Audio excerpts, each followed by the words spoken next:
के अंदर सरकार और उसके अंगों के बारे में पढ़ेंगे। सरकार क्या होती है? सरकार किसी राज्य पर प्रशासनिक व्यवस्था को संभालने वाली इकाई होती है। राज्य क्या होगा? तो राज्य क्या होता है? तो आप लिखोगे जी, जो राज्य होता है वो राज्य होता है जो जिसका कोई क्या हो, भूभाग हो। राज्य क्या होता है? जिसका अपना भूभाग हो, वहां पर कोई जनसंख्या निवास करती हो। और इसके साथ साथ ही राज्य क्या होगा?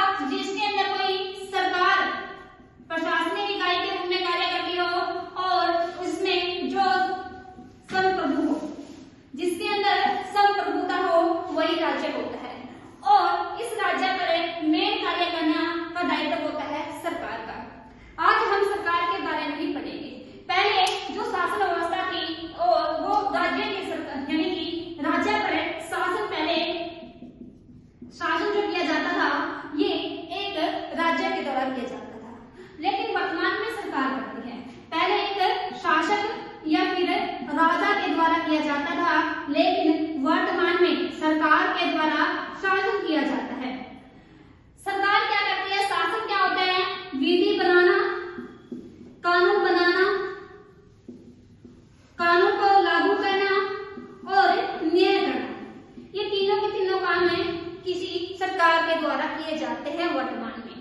लेकिन पहले ये तीनों की तीनों सभी की सभी शक्तियां एक राजा के हाथ में होती थी और उस समय राजा के द्वारा विधि बनाने का काम, उसको लागू करने का और न्याय करने का काम किया जाता था। लेकिन अब लोकतंत्र है और लोकतंत्र के अंदर तीनों के तीनों कार्य सरकार के द्वारा अलग अलग इकाइयों के रूप में किए जाते हैं।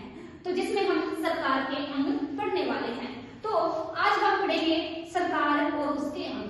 सरकार के तीन अंग हैं।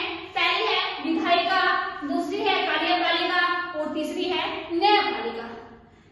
यहाँ पर विधायिका का काम है विधि निर्माण करना, यानी कि कानून का निर्माण करना विधायिका का काम है। जबकि कार्यपालिका जो विधि विधायिका के द्वारा बनाई गई है उसको लागू करना काम है कार्यपालिका का। और यदि विधि लागू नहीं होती या किसी प्रकार की कोई दिक्कत आती है तो न्याय करने का काम है न्यायपालिका। हमारे देश में तीनों पृथक रूप से कार्य करते हैं। तो हम पढ़ेंगे सबसे पहले विधायिका। विधायिका का काम है विधि का निर्माण करना, विधि का निर्माण करना। और जो ये विधायिका है ये दो भागों में बटी हुई है। कौन से दो भाग? एक संघ की विधायिका और दूसरी प्रांतों के अंदर। भारत के अंदर बहुत सारे प्रांत हैं और प्रत्येक प्रांत में अपनी एक विधायिका है, लेकिन उन सभी विधायकों के ऊपर एक राज्य की या संघ की विधायिका भी है। तो ये दो भागों में बटी हुई है। एक है संघ की विधायिका और दूसरी है प्रांतों की विधायिका। संघ की विधायिका में संसद आती है। संसद में बेटा संसद तीन व्यक्ति से मिलकर बनी है, यानी कि तीन प्रकार है इसके भी, तीन चीजों से मिलकर बनी है। पहली बात राष्ट्रपति, सेकंड लोकसभा और राज्यसभा। क्वेश्चन आएगा कि संसद का अंग कौन सा नहीं है? संसद का अंग कौन कौन सा हुआ? राष्ट्रपति, लोकसभा और राज्यसभा। इन तीनों से मिलकर ही संसद बनी होती है। लोकसभा को हम निम्न सदन, जबकि राज्यसभा को उच्च सदन कहते हैं। ये थी हमारी विधायिका, कौन सी? संघ की। लेकिन ऐसे ही प्रांतों के अंदर भी विधायिका होती है जिन्हें हम विधानमंडल कहते हैं। जो प्रांतों की विधायिका होती है उन्हें विधानमंडल कहते हैं, जबकि संघ की को हमने क्या कहा? संसद कहा। विधायिका में क्या होता है? एक राज्यपाल होता है, विधानसभा और विधान परिषद।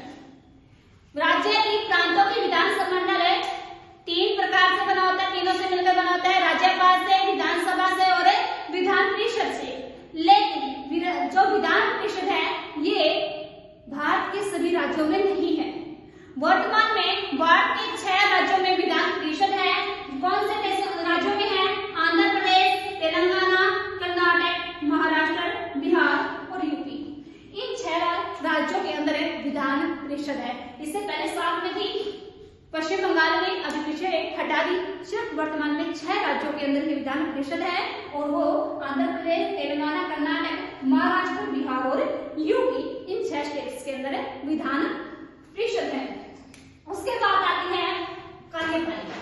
जो कार्यपालिका होती है इसका कार्य है जो विधायिका ने कार्य कानून बनाए हैं उसको लागू करना।